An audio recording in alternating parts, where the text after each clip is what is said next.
Why do so many construction projects fail? Missed deadlines, budget overruns, disputes, redesign, delays, and the list goes on. And when I say fail, I don't just mean projects that gets abandoned. Even a project that's delivered late or over budget can be considered a failure in today's high-stakes environment. The truth is, construction can't be run the way it used to be anymore. The industry has changed, the expectations have changed, and if the way we plan and manage doesn't keep up, failure is almost inevitable. One of the biggest shifts in modern construction is who funds the project. Earlier, projects were often driven by governments or public institutions with long horizons and leeway.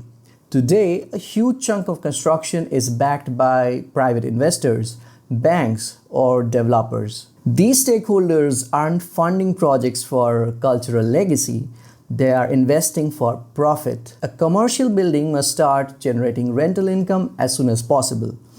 A housing project needs to sell units quickly to repay loans. Infrastructure projects have to justify investments through tolls, services, or measurable long-term return. This investor-driven model has completely changed the rules. Delays aren't just scheduling issues, they are lost revenue. Cost overruns aren't just extra expenses, they eat directly into your profit margins.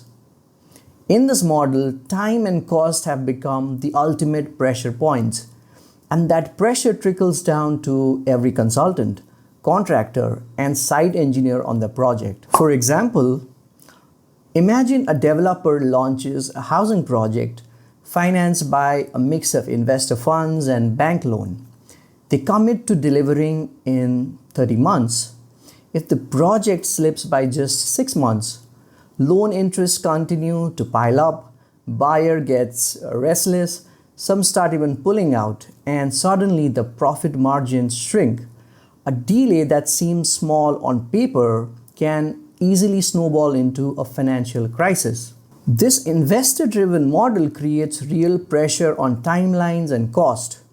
A 1-week delay isn't just a project issue, it's money out of someone's pocket. At the same time, the technical side of construction has become far more complex than before. We're no longer just dealing with civil works. A modern project involves advanced MEP, mechanical, electrical, plumbing systems, data and security networks, environmental and sustainability standards, fire, acoustic, and life safety systems, dozens of regulatory checks, environmental clearances, fire approvals, development control rules, sustainability certifications, and many more. You have multiple disciplines working simultaneously, often across different organizations, sometimes even in different countries. This creates massive interdependencies. A single design change in one trade can cascade through drawings, procurement, approvals, and site work. This causes weeks of delay and significant cost impact. Here's a typical scenario. The structural team finalizes our floor layout. The MEP consultant raises a clash because the main duct is hitting a beam. The architect proposes moving the beam slightly, but that affects the facade module.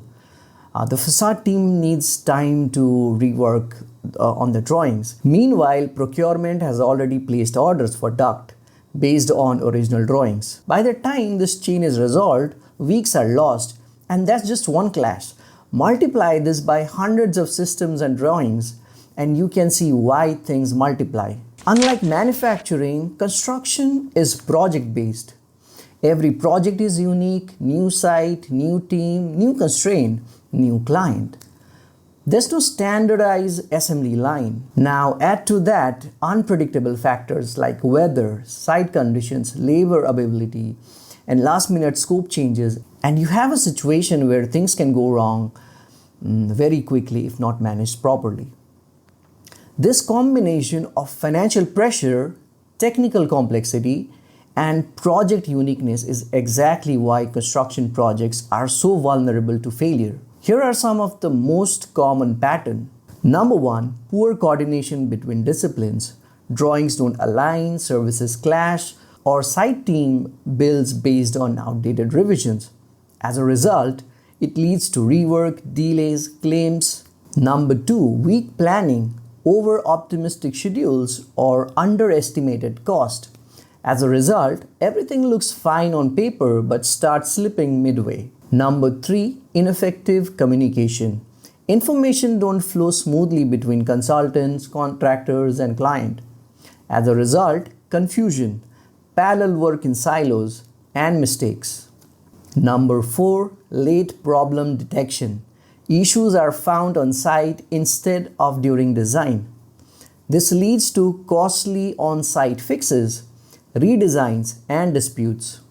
Number 5, lack of clear accountability. Multiple stakeholders, but no single responsible entity to make quick decisions. As a result, delays in approvals, finger pointing, stagnation. All of these problems are magnified in today's investor-driven environment. A 2-week delay on site can snowball into millions of dollars in financial impact. So, how do successful projects avoid these pitfalls? Through strong project management and early integration. Modern project management isn't just about making Gantt charts and tracking progress. It's about bringing all the stakeholders together early, aligning scope, responsibilities, timelines, and ensuring that decisions are made before the project hits site.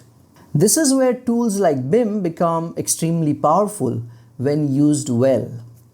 BIM isn't just about flashy 3D visuals, it's about coordinating multiple disciplines in a shared environment, detecting early clashes, managing information flow in real time, enabling faster decision making with accurate data. When design coordination happens upstream, the number of surprises drops drastically. This is why many large developers and contractors now insist on BIM, not just for design visualization, but as a risk management tool. Bottom line, why do construction projects fail? Because the business model has changed, the technical complexity has exploded, and the environment is unpredictable. But many projects are still managed like it's 1980s. Okay. They fail not because people aren't working hard, but because the system isn't designed for today's realities.